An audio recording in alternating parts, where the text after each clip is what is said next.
पढ़ रहे थे ज्योग्राफी में अक्षांश और देशांतर को। अक्षांश और देशांतर को इंग्लिश में क्या बोलते हैं साथियों? तो इसको बोलते हैं लैटिट्यूड, इसको लैटिट्यूड और इसको बोलते हैं लॉन्गिट्यूड।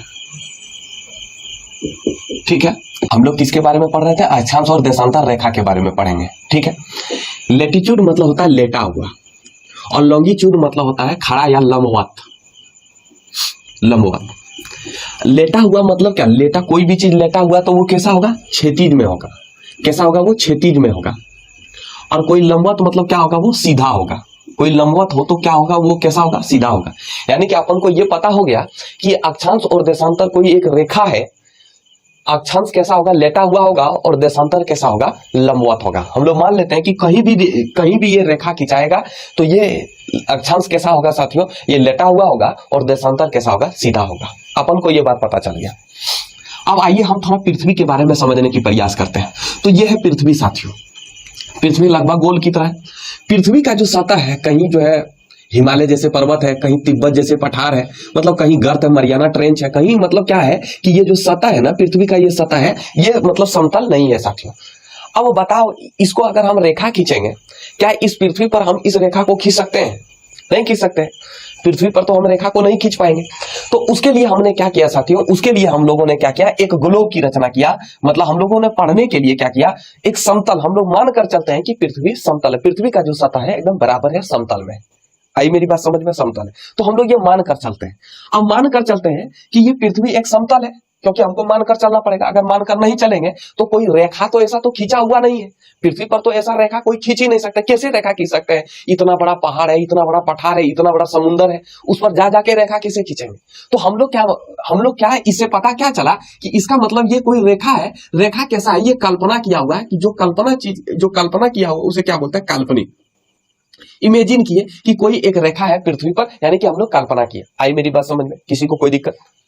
यानी कि ये अक्षांश और देशांतर क्या है? पहली बात ये क्या है? ये एक काल्पनिक रेखा है साथियों। ये क्या है? एक काल्पनिक रेखा है। अब रेखा है या कौन है, इसके बारे में हम लोग आगे चर्चा करेंगे। मेरे बात समझ पा रहे? अब देखो, ये हम लोग मान कर चलते हैं कि पृथ्वी एक समतल है। अब जब समतल है तो उसमें दो रेखा खींचना है, एक अक्षांश और एक देशांतर रेखा। अक्षांश जो भी होगा वो कैसा होगा? क्षैतिज में होगा, और देशांतर जो भी होगा वो कैसा होगा साथियों? लंबवत होगा। यानी कि इसे ये पता चल गया साथियों कि पृथ्वी पर जो भी रेखा खींचेंगे, जो क्षैतिज रेखा होगा वो अक्षांश होगा, और जो मतलब जो सीधा होगा, जो लंबवत होगा साथियों, वो क्या होगा? देशांतर होगा। अपन जो कहना चाह रहा था, उम्मीद करते हैं कि आप समझ पा रहे हैं मेरी बात। अब जो पृथ्वी के जो बीचों बीच जो ये क्षैतिज रेखा है ना साथियों, इसको बोलते हैं, ये पृथ्वी के बीचों बीच में है, तो पृथ्वी को हम लोग क्या बोलते हैं?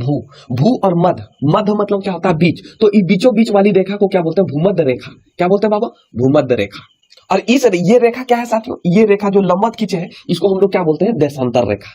हम लोग इसको क्या बोलते हैं? देशांतर रेखा, लॉन्गिट्यूड लाइन। ठीक है, समझ रहे मेरी बात को? यहां तक समझ पा रहे हैं? हम लोग बचपन में इस तरह का कुछ एक से पढ़ते थे, चंद्रमा जैसा, चंद्रमा। अब यहाँ क्या होता था? बीच में क्या होता था? ये 90 डिग्री होता था कि नहीं पता? 90 डिग्री। और ये कितना होता था? 0 डिग्री। यहां से यहां तक ये 0 डिग्री होता था। इसके बाद फिर यहाँ 1 डिग्री, फिर 2 डिग्री, फिर 3 डिग्री, फिर 4 डिग्री, फिर इसी तरह यहाँ के 90 होता था। और फिर यहाँ से शुरू होता था, यहाँ 0 होता था, फिर 1 2 3 4, फिर इधर भी 90 और इधर भी 90 होता था। हम लोग पढ़े थे कि नहीं? बता, यहाँ देखिए 0 से 90 और फिर इधर से 0 से 90 है। अगर आप देख पा रहे होंगे तो आप एकदम गौर से देखिए, है ना? 0 से 90 आपको उल्टा दिख रहा होगा। देख रहा विनोद? तो यहाँ 0 से 90 और फिर यहाँ 0 से 90 होता है। ठीक है, यानी कि टोटल मिला के यहाँ से यहाँ कितना होगा? 180 होता है। यहाँ से यहाँ 90 और फिर यहाँ से यहाँ 90 होता है। ठीक है, अब ध्यान से समझा। अब हम लोग साथियों ये इसको कहते हैं कि ये हुआ अक्षांश रेखा। ये अक्षांश रेखा हुआ तो पृथ्वी के बीचों बीच अगर गुजरी तो ये अक्षांश रेखा पृथ्वी के बीचों बीच गुजरी, इसलिए इसको हम लोग बोलते हैं भूमध्य रेखा, इक्वेटर लाइन। लेकिन साथियों लोचा क्या है? हम लोग अगर कोई भी कोण को मापते हैं तो कोण को किस में मापते हैं? डिग्री में मापते हैं। रेखा को किस में मापेंगे? रेखा को तो हम लोग कभी डिग्री में नहीं मापते हैं क्या? रेखा को बिल्कुल नहीं मापते हैं। हम लोग रेखा को किस में मापते हैं? हम लोग रेखा को सेंटीमीटर, मीटर में, इसी में मापते हैं, किलोमीटर में, ऐसे ही मापते हैं। लेकिन कभी हम लोग डिग्री में नहीं मापते हैं। तो हम लोग बोलते हैं 0 डिग्री अक्षांश रेखा, बोलते हैं कि नहीं? 0 डिग्री अक्षांश रेखा। इसका मतलब यह है कि हम लोग गलत बोलते हैं। क्या लोचा है भाई? हम लोग जब 0 डिग्री अक्षांश रेखा बोलते हैं, रेखा है, तो हमको 0 डिग्री नहीं बोलना चाहिए, हमको केवल अक्षांश बोलना चाहिए। हम लोग रेखा क्यों बोलते हैं? तो जब रेखा है तो डिग्री में हम लोग क्यों मापते हैं रेखा को? बोलते हैं 0 डिग्री अक्षांश रेखा, ऐसा होना चाहिए ना कि 0 सेंटीमीटर अक्षांश रेखा, ऐसा होना चाहिए था कि नहीं बता। लेकिन हम इसको किस में मापते हैं? 0 डिग्री अक्षांश रेखा। क्या हम लोग गलत है कि नहीं? बताओ साथियों, है कि नहीं? हाँ या ना बोलो। गलत है, बिल्कुल हम लोग गलत है, गलत है, गलत है। अब देखो ध्यान से समझना, कोण जो है ना, कोण दो ही तरह से बनाया जा सकता है। पहला बनेगा समतल कोण, पहला बनेगा समतल कोण। समतल कोण क्या होगा? इस तरह का कोई दो रेखा होगा और इसके बीच में कोण बन जाएगा, मतलब कोई ऐसा रेखा दो रेखा होगा, इसके बीच में बने कोण को हम लोग बोलते हैं समतल कोण। और दूसरा होता है ठोस कोण।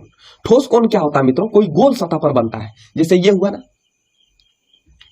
ये हुआ गोल, इसमें जो यहाँ कोण बना, इस कोण को क्या बोलते हैं? ये ठोस कोण कहते हैं। इसको क्या बोलते हैं? ठोस कोण। आप लोग पढ़े होंगे इस तरह का ना, इस तरह का पढ़े, इस तरह का, इसको यहां से काट के निकालेंगे तो ये क्या है? इसको ठोस कोण कहते हैं। ये गोल सतह पर बनाया जाता है, और जबकि ये समतल सतह पर बनाया जाता है। ठीक है, तो कोण, कोई भी कोण दो ही तरीके से खींचा जा सकता है, एक समतल तरीके से और एक ठोस तरीके से। समतल कोण क्या होता है कि कोई दो लाइन आएगा, इसके बीच में जो बना कोण हो जाएगा वो क्या हो जाएगा? समतल कोण हो जाएगा। और ये गोल सतह से निकाला गया, जैसे ये गोल सतह है ना, अब यहां से हमको कोण निकालना, तो यहां से यहाँ ऐसे कोण खींच देंगे। अब इसको क्या करेंगे? हम निकाल देंगे बाहर, इसको काट के हम बाहर निकाल देंगे, तो ऐसे नहीं बनेगा जी, ऐसे नहीं बनेगा। बता, तो ये क्या हुआ? ठोस कोण हुआ। समझ पा रहे मेरी बात को? है या ना? जिस तरह वो अर्धचंद्राकार वाला भाग है, तो पृथ्वी भी तो देखो ना अर्धचंद्राकार जैसा नहीं दिख रहा है। इधर भी अब अगर हम इसको पृथ्वी वाला ई वाला भाग ढक देंगे तो इधर भी अर्धचंद्राकार जैसा नहीं दिख रहा है। तो यहां से हम कौन खींच सकते हैं? यहां से भी इधर कौन खींचेंगे, इधर भी कौन खींचेंगे? खींच सकते हैं कि नहीं? हाँ या ना बोलो, खींच सकते हैं कि नहीं? तो हम यहाँ, ये हुआ पृथ्वी का बीच बिंदु, ये हुआ यहाँ पृथ्वी का बीच वाला भाग, मध्य वाला भाग, तो इधर से भी कौन खींच सकते हैं, इधर भी कौन खींच सकते हैं। अब देखो, अब हुआ क्या कि हमको नीचे भी कौन खींचना है, नीचे इधर भी खींचना है। हो सकता है कि नहीं? हो सकता है कि नहीं? हाँ या ना बताओ। अब मान लो 30 डिग्री इधर भी खींचे और 30 डिग्री इधर भी खींचे, इधर भी 1 डिग्री खींचे, इधर भी 1 डिग्री, इधर भी 2 डिग्री, तो इधर भी 2 डिग्री, है कि नहीं? इधर भी 2 डिग्री, इधर भी 2 डिग्री, इधर भी 3 डिग्री, इधर भी 4 डिग्री, ऐसे खींच सकते हैं कि नहीं? कौन खींच सकते हैं कि नहीं? तो साथियों याद रखना, अक्षांश अलग होता है और अक्षांश रेखा अलग होता है मित्रों। अक्षांश अलग होता है और अक्षांश रेखा अलग होता है, ये दोनों में फर्क है। हम लोग दोनों एक ही मानकर बैठते हैं, जबकि ये पूरी तरह से क्या है साथियों? ये पूरी तरह से गलत है। देखो अक्षांश क्या है, तो आइए हम अक्षांश और अक्षांश रेखा में डिफरेंस समझते हैं। अक्षांश क्या है? पृथ्वी के सतह पर उपस्थित किसी बिंदु से कोणीय दूरी को क्या बोलते हैं? अक्षांश। ये कोणीय दूरी है ना, कोण का दूरी है कि नहीं? अब हम एक ही को लेते हैं, इस तरह क्या होता है? छिछालीदर हो जाता है। ध्यान से समझना, ये कॉन्सेप्ट को समझो यार। हम लोग बचपना वाला पढ़ लेते हैं, लेकिन एक्चुअली में उस तरह का होता नहीं है। ठीक है, हम लोग अक्षांश रेखा बोल देते हैं, अक्षांश बोल देते हैं, कभी भी कुछ कुछ एकदम बोल देते हैं। देखो मान लो इधर हम एक रेखा खींचे, इधर भी रेखा खींचे, क्योंकि अर्धचंद्राकार है भाई, तो अर्धचंद्राकार में जो है, अर्धचंद्राकार में इधर भी रेखा खींचाएगा, इधर भी खींचाएगा। जब इधर 30 डिग्री तो इधर भी 30 डिग्री होगा कि नहीं रे? बोलो रे, होगा कि नहीं? बोलो ना यार, क्यों ऐसे कर रहे हो तुम? होगा, यस होगा। तो जब इधर 30 डिग्री तो इधर भी 30 डिग्री, तो पृथ्वी के सतह से, पृथ्वी के सतह पर उपस्थित किसी बिंदु के कोणीय दूरी को, ये क्या हुआ? कोणीय दूरी हुआ ना, ये कोणीय दूरी हुआ कि नहीं? तो पृथ्वी के सतह से किसी भी बिंदु पर, किसी बिंदु से कोणीय दूरी को क्या बोलते हैं साथियों? अक्षांश कहते हैं। अक्षांश क्या है? एक कोणीय दूरी है। क्या है? कोण का दूरी है साथियों, कोणीय दूरी। अब इसी अक्षांश को मिलाने वाली रेखा को, इसी अक्षांश को मिलाने वाली रेखा को क्या बोलते हैं साथियों? अक्षांश रेखा कहते हैं। क्या बोलते हैं मित्रों? अक्षांश रेखा कहते हैं। अब मान लो इधर 30 डिग्री खींचे, इधर भी 30 डिग्री खींचे, तो ये क्या है? इधर भी 30 डिग्री, इधर भी 30 डिग्री खींचे, तो पृथ्वी के पृथ्वी पर उपस्थित किसी बिंदु के सतह से खींची गई कोणीय दूरी को, ये क्या है? कोणीय दूरी को क्या बोलते हैं साथियों? अक्षांश कहते हैं। और इन दोनों अक्षांश को मिलाने वाली रेखा को, इस अक्षांश को मिलाने वाली रेखा को क्या बोलते हैं मित्रों? अक्षांश रेखा कहते हैं। तो अक्षांश रेखा और अक्षांश में डिफरेंस है। अक्षांश क्या है साथियों? अक्षांश क्या है? एक कोणीय दूरी है। और अक्षांश रेखा क्या है? एक रेखा है। दो अक्षांशों को मिलाने वाली रेखा को क्या बोलते हैं साथियों? अक्षांश रेखा कहते हैं। आई मेरी बात समझ में? हाँ या ना बोलो। तो इसका मतलब साथियों कि अगर मान लो जैसे हम ये पृथ्वी को हम ड्रॉ किए साथियों, ये पृथ्वी क्या है? लगभग में हम लोग मानकर चलते हैं समतल है साथियों। ये क्या हुआ साथियों? ये हुआ भूमध्य रेखा। अब यहां से मान लो यहां हुआ 1 डिग्री, फिर यहां हुआ 1 डिग्री, ये क्या हुआ साथियों? ये अक्षांश हुआ। इस कोणीय दूरी को क्या बोलते हैं? अक्षांश। अब इसको मिलाने वाली रेखा, जो मिलाने वाली रेखा होगा वो क्या होगा? वृत्त होगा कि नहीं? इस तरह का होगा कि नहीं? जैसे साथियों ये है पृथ्वी, तो पृथ्वी का जो ये मिलाने वाली रेखा है, तो इस तरह गोल है कि नहीं? बताओ साथियों, इस तरह है कि नहीं? वृत्त जैसा है कि नहीं? बताओ, इस तरह वृत्त है कि नहीं? वृत्त जैसा है कि नहीं? तो ये क्या है? एक वृत्त है साथियों। ये क्या है? ये वृत्त है। इसी को हम लोग क्या बोलते हैं साथियों? अक्षांश रेखा कहते हैं। अक्षांश रेखा कहते हैं। और ये अक्षांश रेखा कितने डिग्री पर है साथियों? 1 डिग्री पर है, इसलिए इसका नाम हम लोग दे देते हैं 1 डिग्री अक्षांश रेखा। समझ, 1 डिग्री होने के कारण ये रेखा 1 डिग्री पर खिंचाने के कारण इसलिए इसका नाम हम लोग 1 डिग्री अक्षांश रेखा दे देते हैं। आपको जवाब मिल गया, आपको जवाब मिल गया कि हम लोग डिग्री का यूज क्यों करते हैं। ये कोई अक्षांश रेखा है तो हम लोग डिग्री में क्यों मापते हैं, इसलिए क्योंकि नाम 1 डिग्री पर ये रेखा खिंचाया है ना, तो इसलिए इस रेखा का नाम ही हो जाता है 1 डिग्री अक्षांश रेखा। समझ पा रहे हैं। अब अगर मान लो यहां से मान लो ये क्या हुआ, अक्षांश हुआ, ये अक्षांश हुआ साथियों, ये मान लो 45 डिग्री पर खिंचाया है, 45 डिग्री पर खिंचाया है। अब दोनों को मिला देने वाली रेखा को, दोनों को मिलाने वाली इस वृत्त को या रेखा को साथियों क्या कहते हैं साथियों, अक्षांश रेखा। अब ये रेखा कितने डिग्री पर खिंचाया है, इसका नाम होना चाहिए कि नहीं। ये रेखा 45 डिग्री पर खिंचाया है, इसलिए इसको 45 डिग्री अक्षांश रेखा भी बोल देते हैं साथियों। अब समझ में आया, अब सारा जवाब मिला, हाँ या ना बोलो, जवाब मिल गया, जवाब मिला, यस सर। ये हुआ पृथ्वी, ठीक है। पृथ्वी के बीचों बीच वाली रेखा को हम लोग क्या बोलते हैं, ये भी तो इसी तरह होगा ना, ये जो 0 डिग्री अक्षांश रेखा होगा, ये 0 डिग्री अक्षांश होगा साथियों, तो ये भी तो एक वृत्त के समान होगा। ये पृथ्वी, ये देख रहे हो ना विरोध, ये 0 डिग्री एक वृत्त के समान होगा। तो साथियों अब हम आपसे ये कहते हैं कि यहां से ऐसे यहां भी होगा, इधर भी 90, इधर भी 90 होगा कि नहीं, यहां भी होगा, यहां भी होगा, यहां भी होगा कि नहीं, यहां भी होगा। सब अब तो सारा जहां भी होगा तेरा ही जलवा जलवा जलवा, ये होगा। अब हम आपसे ये कहते हैं सबसे बड़ा इसमें कौन अक्षांश दिखेगा, सबसे बड़ा कौन अक्षांश वृत्त दिखेगा। हम इसको अक्षांश वृत्त भी कह सकते हैं कि नहीं, क्योंकि ये वृत्त के समान है, तो इसको हम लोग अक्षांश वृत्त भी कह सकते हैं। तो एक बात बताओ यार, सबसे बड़ा अक्षांश वृत्त कौन सा है, बताओ, 0 डिग्री। इसलिए इसको साथियों 0 डिग्री सबसे बड़ा अक्षांश वृत्त है साथियों, इसलिए इसे कहा जाता है ग्रेटर सर्कल। क्या कहा जाता है मित्रों, ग्रेटर सर्कल कहा जाता है। क्या कहा जाता है, ग्रेटर सर्कल, याद रहेगा। तो इसका नाम क्या हो गया साथियों, पहला भूमध्य रेखा, इंग्लिश में इसे ग्रेटर सर्कल या इक्वेटर, इंग्लिश में भूमध्य रेखा को इंग्लिश में इक्वेटर भी कहते हैं। इसका नाम ग्रेटर सर्कल भी है, महान वृत्त भी है, वृहद वृत्त इसको भी कहते हैं। इसके बाद इसका एक और नाम है साथियों जिसको हम लोग बोलते हैं विषुवत रेखा, या नहीं तो 0 डिग्री अक्षांश भी कहते हैं। समझ पा रहे हैं मेरी बात को, है ना। अब हम ये आपसे पूछते हैं कि ये जो जितना ध्रुव तरफ जा रहा है, यानी कि ये वृत्त जो है साथियों, ये वृत्त जितना ध्रुव तरफ जा रहा था, ध्रुव की तरफ जा रहा था, पोल की तरफ जा रहा था, उतना छोटा होते जा रहा था साथियों। हम ये कहना चाह रहे थे कि ये जैसे ध्रुव तक जाएगा एक बिंदु के समान हो जाता है साथियों। कैसे हो जाएगा, एक बिंदु के समान हो जाएगा। यहाँ कैसा हो जाएगा साथियों, एक बिंदु के समान हो जाएगा, ठीक है। ये जैसे ध्रुव की तरफ जाएगा ये कैसा हो जाएगा साथियों, एक बिंदु की समान हो जाएगा। तो अब हम लोग एक थोड़ा सा मतलब पूरे विस्तार के रूप में ऐसे समझते हैं कि सबसे पहले साथियों हमने क्या पढ़ा, तो हमने पढ़ा साथियों कि अक्षांश और देशांतर क्या है साथियों, अक्षांश देशांतर क्या है साथियों, एक काल्पनिक रेखा है साथियों। एक क्या है साथियों, काल्पनिक रेखा है। और एक क्या होगा, काल्पनिक रेखा में अक्षांश कैसा होगा साथियों, अक्षांश होगा क्षैतिज रूप में, और देशांतर कैसा होगा साथियों, ये क्या होगा, लंबवत रूप में। इतना तक तो हम लोग पढ़ लिए। इसके बाद हम लोगों ने फिर यही पढ़ा कि अक्षांश को रेखा क्यों कहते हैं। हम लोग डिग्री भी, इसको डिग्री में रेखा बोलकर हम लोग डिग्री में क्यों मापते हैं, तो हम लोगों ने इसके भी बारे में पढ़ा साथियों। इसके बाद हमने ये भी कहा कि इस अक्षांश को हम लोग वृत्त भी बोलते हैं, वृत्त भी बोल देते हैं, क्योंकि ये वृत्त के समान है, ये कोई रेखा नहीं है, ये वृत्त जैसा है साथियों। कैसा है साथियों, वृत्त है। तो सबसे बड़ा जो वृत्त है साथियों, अक्षांश में सबसे बड़ा वृत्त है, उसका नाम क्या है साथियों, 0 डिग्री अक्षांश जो है सबसे बड़ा है साथियों, इसलिए इसे ग्रेटर सर्कल कहा जाता है। इसे क्या कहा जाता है मित्रों, ग्रेटर सर्कल कहा जाता है। अब हम लोग अक्षांश की संख्या को पढ़ते हैं कि अक्षांश की कितनी संख्या है साथियों। अक्षांश रेखाओं की संख्या को 2 आधार पर बांटा गया। एक ग्लोब में अक्षांश रेखा की संख्या कितनी होती है, और दूसरा मानचित्र में यानी कि मैप में जो है अक्षांश की संख्या कितनी होती है। ग्लोब में कोई भी चीज क्या होता है, संकीर्ण करके छोटा छोटा रूप में दिया होता रहता है। एक आपके सामने में ग्लोब है और दूसरा मैप है, मानचित्र है, ठीक है। इस अगर मानचित्र में देखोगे तो ग्रीनलैंड बड़ा दिखेगा और भारत छोटा सा दिखता है, जबकि वास्तव में ऐसा नहीं है।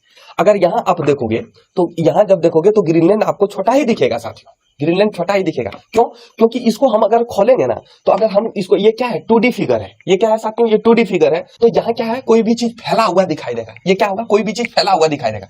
एक्चुअली में इसमें कोई भी चीज फैला हुआ नहीं दिखाई देगा। अब इसमें जो भी रेखा खींचेंगे, ये 0 डिग्री हुआ है, ये रेखा इसमें एकदम सीधे खींचेंगे, यहाँ बिंदु जैसा होगा क्या। लेकिन साथियों अगर इस पर कोई रेखा खींचेंगे तो साथियों यहाँ धीरे धीरे रेखा जाता है, यहाँ छोटा नहीं हो जाएगा, बताओ होगा कि नहीं। इस पर अगर हम कोई रेखा खींचेंगे तो यहाँ आते आते छोटा नहीं होगा। तो साथियों एक बात बताओ, ये सही है या ये सही है, ये सही है, क्योंकि ये पृथ्वी जैसा दिखता है, ये पृथ्वी जैसा दिखता है ना। इसको ले जाने में आसान नहीं होता है, हम लोग एक जगह से दूसरे जगह नहीं ले जाते हैं, इसलिए हम लोग इसी को मानकर चलते हैं साथियों। हम लोग अधिकतर जो है इसी मानचित्र को पढ़ लेते हैं, तो हम लोग कह देते हैं कि चलो भाई यहाँ जो है इधर इधर आगे जाएंगे तो देखो यहाँ सारा रेखा जो है, हमने आपको क्या कहा, हमने आपको कहा ना कि ये जो है अक्षांश है, जितना तो आप नॉर्थ पोल की तरफ जाओगे, पोल की तरफ जाओगे, ये इसका वृत्त जो है छोटा होते जाएगा, अक्षांश रेखाओं की अक्षांश रेखा क्या होगा, छोटा होते जाएगा। लेकिन साथियों इसमें अगर देखोगे क्या ऐसा हो रहा है, नहीं हो रहा, लेकिन इसमें हो रहा है, क्योंकि ये गोल है, पृथ्वी भी क्या है, गोल है। तो ये वास्तविक है या ये वास्तविक है, ये वास्तविक है। तो हम लोग इसको इसलिए नहीं मान पाते हैं, इसलिए हम लोग थोड़ा मैनेज करके चलते हैं। हम लोग क्या करते हैं, थोड़ा मैनेज करके पढ़ लेते हैं, काहे, क्योंकि इसको हम लोग पॉकेट में भर कर नहीं ले पाते हैं, जबकि इसको ले जा सकते हैं। तो इसलिए हम लोग इसे मान कर चलते हैं कि यही कुछ हद तक मान लेते हैं कि भाई चलो इसी को, थोड़ा मैप को ही हम लोग मानकर चलते हैं।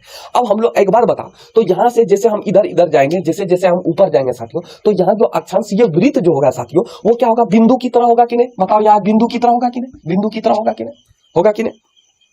तो हम आपसे ये पूछना चाहते हैं मित्रों कि ग्लोब पर अक्षांश रेखा की संख्या कितनी होगी साथियों।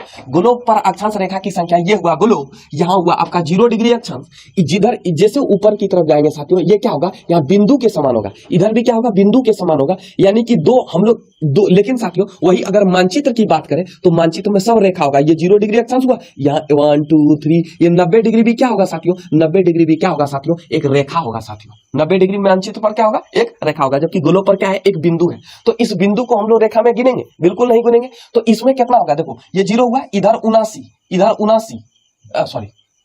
89 और इधर भी साथियों 89। तो 89 और प्लस 89 कितना हुआ मित्रों, 89 प्लस 89 कितना हुआ, 178। और एगो 0 डिग्री अक्षांश को, तो 89 प्लस 89 कितना हो गया, 179 हो गया ना, हुआ कि नहीं, बताओ, हुआ कि नहीं।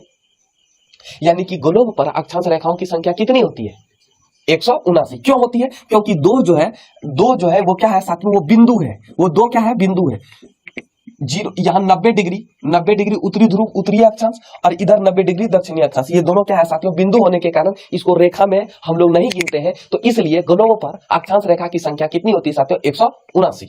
अब हम लोग मानचित्र की बात करें तो साथियों मानचित्र में क्या होता है, सारा तो रेखा होगा, इसमें तो कोई बिंदु तो होगा नहीं। तो इसलिए मानचित्र में क्या होता है, 90 ऊपर और 90 नीचे और एक क्या होगा 0 डिग्री। तो टोटल मिला के कितनी अक्षांश हो रखा हुआ साथियों, 181। अब आपसे पूछ दे कि अगर कोई पूछे कि अक्षांश रेखाओं की संख्या कितनी होती है, तो आप दोनों में कोई एक बता सकते हैं, 181 बता दो या नहीं तो 179 बता दो, ये दोनों सही होगा साथियों, दोनों सही, दोनों में से कोई एक बता दो, वो सही हो जाएगा। सबका जवाब मिल गया। अब देखो ये पृथ्वी है, ये 0 डिग्री अक्षांश है और ये 1 डिग्री अक्षांश है, 1 डिग्री अक्षांश है। दो अक्षांशों के बीच की दूरी को कटिबंध कहते हैं। क्या बोलते हैं मित्रों, कटिबंध कहते हैं। दो अक्षांशों के बीच की दूरी को क्या बोलते हैं, कटिबंध कहते हैं। और दो अक्षांश, नियम है कि जब भी अक्षांश को खींचना है तो 1 डिग्री के अंतर पर खींचना है। कितने डिग्री के अंतर पर खींचना है, 1 डिग्री के अंतर पर खींचना है। यहाँ 0 के बाद यहाँ ऐसा नहीं कि यहाँ हाफ होना चाहिए, यहाँ 0 के बाद 1 होगा, 2 होगा, 3 होगा, 4 होगा, जब भी होगा 1 डिग्री के बीच में अंतर होगा। यहाँ 2 होगा, यहाँ 3 होगा, हर जगह अंतर क्या होना चाहिए साथियों, 1 डिग्री का अंतर होना चाहिए। ठीक है, अब याद रखना कि दो अक्षांशों के बीच के क्षेत्र को बोलते हैं कटिबंध। क्या बोलते हैं, कटिबंध। और ये दो अक्षांशों के बीच की दूरी जो होती है साथियों, वो 111 किलोमीटर होता है। कितना होता है मित्रों, 111 किलोमीटर होता है। अब हम आपसे पूछते हैं साथियों कि ये 0 डिग्री अक्षांश को यहाँ जाएंगे, यहाँ जाएंगे, यहाँ जाएंगे, तो इसको 90 डिग्री अक्षांश यहाँ होगा कि नहीं, बताओ। अब आपसे हम ये पूछते हैं, इसका नाम तो कुछ होना चाहिए ना, इसका कुछ नाम होना चाहिए कि नहीं, बताओ, होना चाहिए कि नहीं। तो इसका ये क्या है, ये 0 डिग्री अक्षांश है, तो कोई भी गिनती को हम लोग 0 से शुरू करेंगे तो इसको क्या बोलेंगे, निम्न बोलेंगे। निम्न से अगर हम 10 तक जाएंगे, मान लो 10 तक गिनती है, तो इसको हम लोग क्या बोलेंगे, उच्च। तो 0 डिग्री अक्षांश को हम लोग क्या बोलते हैं, निम्न अक्षांश। निम्न अक्षांश से हम लोग, और 90 डिग्री को क्या बोलते हैं हम लोग साथियों, उच्च अक्षांश बोलते हैं। क्या बोलते हैं साथियों, उच्च अक्षांश। क्या बोलते हैं, उच्च अक्षांश। तो साथियों हम लोग ऐसा बोलते हैं कि अगर हम निम्न अक्षांश से उच्च अक्षांश की तरफ जाएंगे, हम लोग निम्न अक्षांश से उच्च अक्षांश की तरफ जाएंगे, तो अक्षांशों की दूरी घटेगी या बढ़ेगी। कि ए नाम का एक लड़का है और एक बी नाम का लड़का है जो 4 डिग्री अक्षांश पर है, और एक सी नाम का एक लड़का है जो 90 डिग्री अक्षांश पर है। वो तीनों को 24 घंटा का समय दिया। तीनों को कितने घंटा का समय दिया, 24 घंटा का समय दिया। और तीनों को कहा गया साथियों कि 24 घंटा में आप लोग 24 घंटा में एक चक्कर लगाइए, तीनों को कहा गया। तो एक बात बताओ साथियों, तो सबसे पहले कौन चक्कर लगाएगा, कैसे, सबसे पहले का बात ही नहीं है। तीनों को इसमें दिया है कि 1 घंटा में चक्कर, तीनों को बोला कि 24 घंटा में एक चक्कर लगाना है। तो सबसे तेज कौन भागेगा, कैसे तेज ए भागेगा, सबसे तेज कौन भागेगा, हम आपसे पूछ रहे हैं। सबसे पहले की बात नहीं कर रहे हैं। सबसे तेज कौन भागेगा? जो उसका 24 घंटा चक्कर खुलेगा। काहे? देखो ए भागेगा। काहे? ये जो है ये अक्षांश बहुत ज्यादा लंबा है, तो लंबा है तो इसको एक चक्कर लगाने में ज्यादा ही स्पीड से जाना पड़ेगा। इसका मतलब ये हो गया ना साथियों कि यहाँ जो है पृथ्वी 0 डिग्री पर पृथ्वी क्या होती है साथियों? ज्यादा घूमती है कि नहीं? और जितना हम ऊपर जाएंगे पृथ्वी का जो घुमावट है साथियों वो क्या होता है? धीरे होता है। कि हम लोग मान कर चलते हैं दो अक्षांशों के बीच की दूरी हम 111 किलोमीटर मान लेते हैं, लेकिन क्या साथियों सच में ऐसा होता है कि दो अक्षांशों के बीच की दूरी 111 किलोमीटर? लेकिन हम लोग मानकर चलते हैं, जबकि अक्षांशों के बीच की दूरी घटता बढ़ता जाता है। अक्षांशों के बीच की दूरी क्या होता है? घटता बढ़ता जाता है। लेकिन लमसम में हम लोग मानकर चलते हैं कि दो अक्षांशों के बीच की दूरी 111 किलोमीटर होता है। और दो अक्षांशों के बीच की दूरी को क्या बोलते हैं? कटिबंध बोलते हैं। आई मेरी बात समझ में? अब एक बात हमसे आपसे पूछते हैं, पृथ्वी पर ऊर्जा का सबसे बड़ा स्रोत क्या है? हमें ऊर्जा कहां से मिलती है? सूर्य से। अच्छा, एक काम करो, सटपट खोल के तुम सूर्य के पास चल जाओ, सूर्य महाराज को बोलो कि हमको ऊर्जा दे दीजिए, मिल जाएगा। अभी आप ही लोग बोल रहे हैं कि सर खाना से। अच्छा, तो खाना से तो जब तक पेड़ पौधे नहीं होंगे, अब पेड़ पौधे तभी होंगे जब अपना वो भोजन बनाएंगे, और वो अपना भोजन तभी बनाएंगे जब सूर्य होंगे कि नहीं? तो इसका मतलब ये हुआ कि सूर्य से ही हमें ऊर्जा मिलता है, होगा कि नहीं? तो जब सूर्य से ऊर्जा मिलता है तो भाई हम सटवट खोल के सूर्य के पास चल जाते हैं। आप बोलते हैं कि हमको भोजन दे दीजिए, पेट भर जाएगा। बता, बोलो तुम ही लोग सब बात में फंस जाते हो, हम लोग क्या करें? अच्छा, साइक्लोन की तरह उड़ जाता है ऊर्जा ना? साइक्लोन मतलब चक्रवात होता है, तो चक्रवात के थ्रू उड़ता है। चलिए देखते हैं। देखो क्या होता है, सूर्य से हमें, सूर्य के माध्यम, सूर्य से जो एनर्जी मिलता है उसको बोलते हैं सोलर एनर्जी। क्या बोलते हैं? ध्यान से समझना, सोलर ऊर्जा। हमें सोलर ऊर्जा नहीं चाहिए, हमें क्या चाहिए? हमें रासायनिक ऊर्जा चाहिए। हमें क्या चाहिए? रासायनिक ऊर्जा चाहिए। और इस सोलर एनर्जी को रासायनिक ऊर्जा में बदलने का काम कौन करता है साथियों? पौधे, पेड़ पौधे। पेड़ पौधे क्या करते हैं? सोलर एनर्जी को किस में बदल देते हैं? रासायनिक ऊर्जा को। सूर्य से क्या करते हैं? सूर्य से रोशनी को प्राप्त करके अपना भोजन बनाते हैं, और वही भोजन क्या होता है कि साथियों उस सोलर एनर्जी बदल जाता है किसमें? रासायनिक ऊर्जा में। और यही रासायनिक ऊर्जा हमें शरीर में मिलता है साथियों। तो हमें क्या चाहिए साथियों? हमें सोलर एनर्जी नहीं चाहिए, हमें क्या चाहिए? रासायनिक ऊर्जा, केमिकल एनर्जी चाहिए। तो वो केमिकल एनर्जी को बदलने का काम कौन करता है? पौधे, पेड़ पौधे। इसी को बोलते हैं साथियों पारिस्थितिकी